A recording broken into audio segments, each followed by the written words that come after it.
Welcome and welcome back to The Right Hand, Reuben Allen's podcast. And this is where we talk about the business of law, of marketing, management, and the strategies that help solo attorneys and small firms thrive.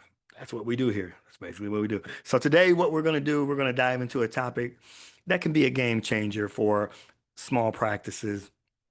And kind of toot our own horn as well. And it's why working with a legal recruiter might be the smartest move you make as a law firm owner when filling a position. And we kind of feel this way because uh, hiring in a small firm is high stakes. Every new attorney or every staff member affects your bottom line. It affects your culture, your ability to serve clients, um, the overall operation and well-being and health of your firm. And yet so many, so many solo and small firms try to do this themselves. And I know as attorneys, we think we can do everything. Hey, uh, I'm very good at trial. I can interview someone for a position. I'm a top trial attorney. Of course, I can interview anybody. It's just like asking them questions when they're on the stand or whatever, asking them questions in a deposition.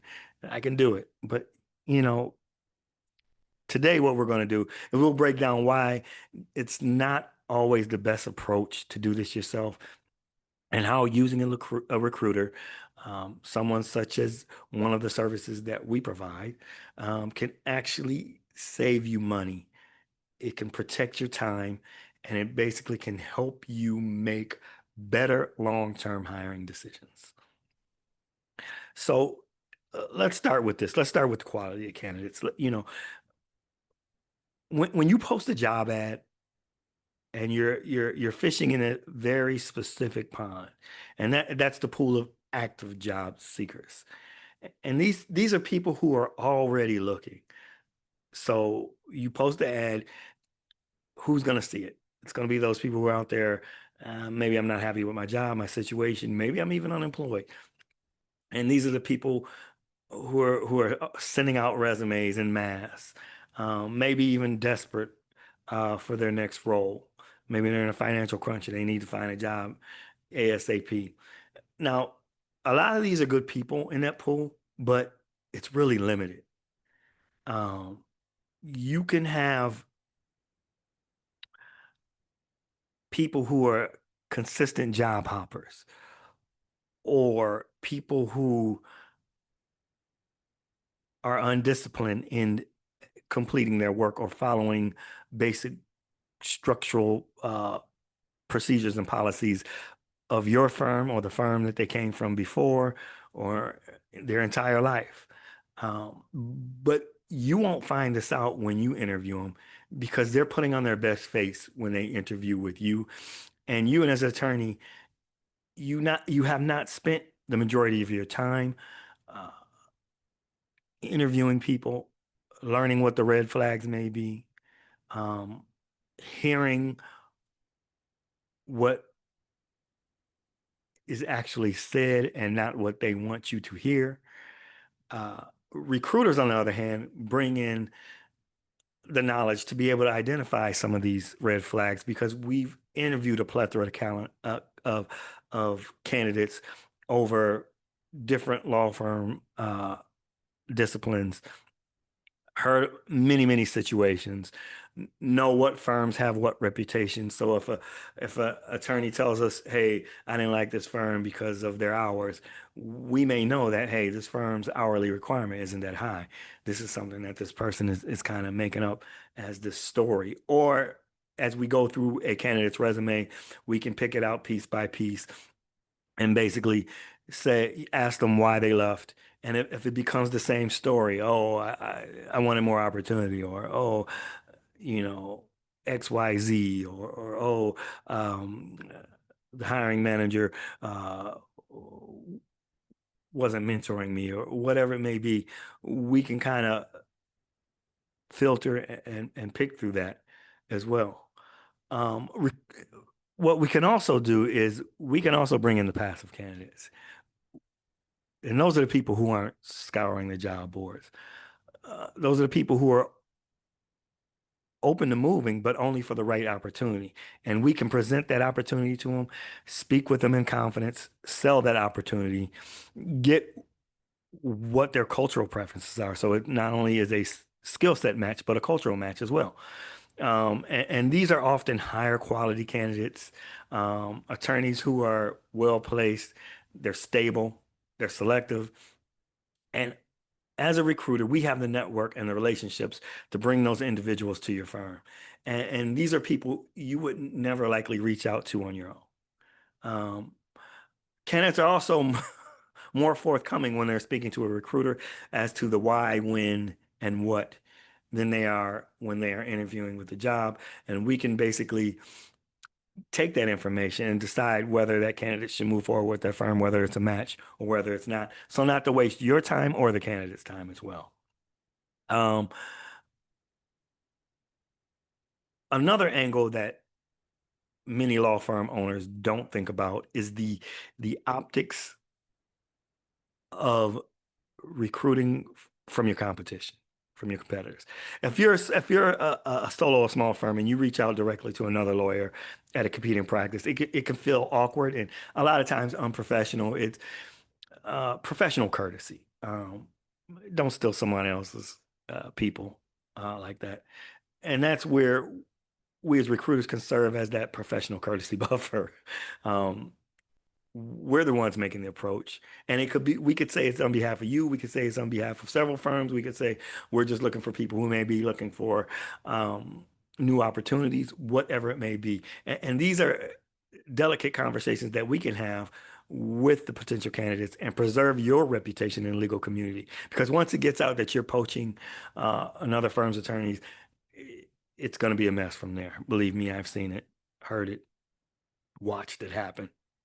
It basically keeps things above board and allows you to access talent without burning bridges. Because you may end up needing to work with another attorney or another firm that you poached that actual attorney from, or that litigation assistant or secretary or whoever it may be from them. And so we allow you to keep that professional courtesy because we're the big bad, villain in this. Those darn recruiters just in it for, pulling people out of our law firm, you know. So we want you to keep that professional courtesy and have that buffer and use us as that buffer. Um, and back to kind of what I touched upon earlier, it's the honest conversations and the cultural fit to us that's really important. And it's one of the biggest hidden benefits that comes with using recruiters, and it's the candid feedback. It is. I stress upon it again. I'm retouching it again because it truly is. There is a difference between the conversations that they have with us and the conversations that they have with you as a hiring manager. They aren't always going to be totally forthcoming in a direct interview with you. And that's for us to kind of dig in, ask these questions. And they usually don't take offense when we ask the hard, honest questions. Um, they want the job from you, so they're putting on their best face. We get to kind of see their thought pattern, what it is, whether they're interviewing with multiple firms, what uh, is prompting them to choose one firm over another. The true reason why they may be leaving, it may be money. And a lot of people don't want to mention, hey, money is the reason I'm leaving. It may be the hourly requirement. And a lot of attorneys don't want to be seen as, hey, they don't want to work. They want to cut down those hours. They don't want to look bad in front of an employer saying that I don't want to tell them that I want to cut down this hourly requirement, uh, billing requirement work. They may think that I'm a type of person that doesn't want to work. But with us, they let their guard down. They do. They talk about what they liked or disliked in past firms, what they're worried about. Could be family wise, economically, someone's pregnant, getting married, moving, uh, parents sick, grandparents sick, whatever it may be, and really what they are looking for long term. Hey, I want to be in this firm for 5 years and then move on to this type of position. They're more honest and upfront with us than they would be with you. So a good recruiter and we like to think that we are good recruiters here at Reuben Allen. We like to translate that information into valuable insight for you. This means spotting potential cultural fits, spotting potential red flags, and what may be a red flag for firm A may not be a red flag for firm B. Um, and we want to get this all done before you go as so far as to extend an offer. And many times I've spoken to small firms and they say we extended offers to a candidate or invited a candidate back for a second interview and they ghosted us, did not hear from them. So even a physical offer went out electronically by email and the candidate never even got back to them, never responded. Everything just went dark. Um, and these are things that we like to think that we could spot beforehand, and questions we would ask. So when that offer goes out, with almost certainty, we like to think that that candidate will accept that offer. And this is priceless with a small firm because every new hire can shift the culture dramatically, and we're big on making those cultural matches, those cultural fits. Now let's talk language, which a lot of you can understand, and that's the real cost of turnover. That's money. Let's talk this money language.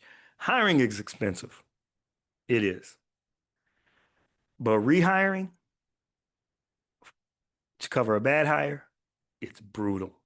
And studies show that the cost of a bad hire can be anywhere from 50% to 200% of the person's annual salary when you factor in like lost productivity, training time, and potential impact on the morale of the firm. So in a small firm, those costs are magnified.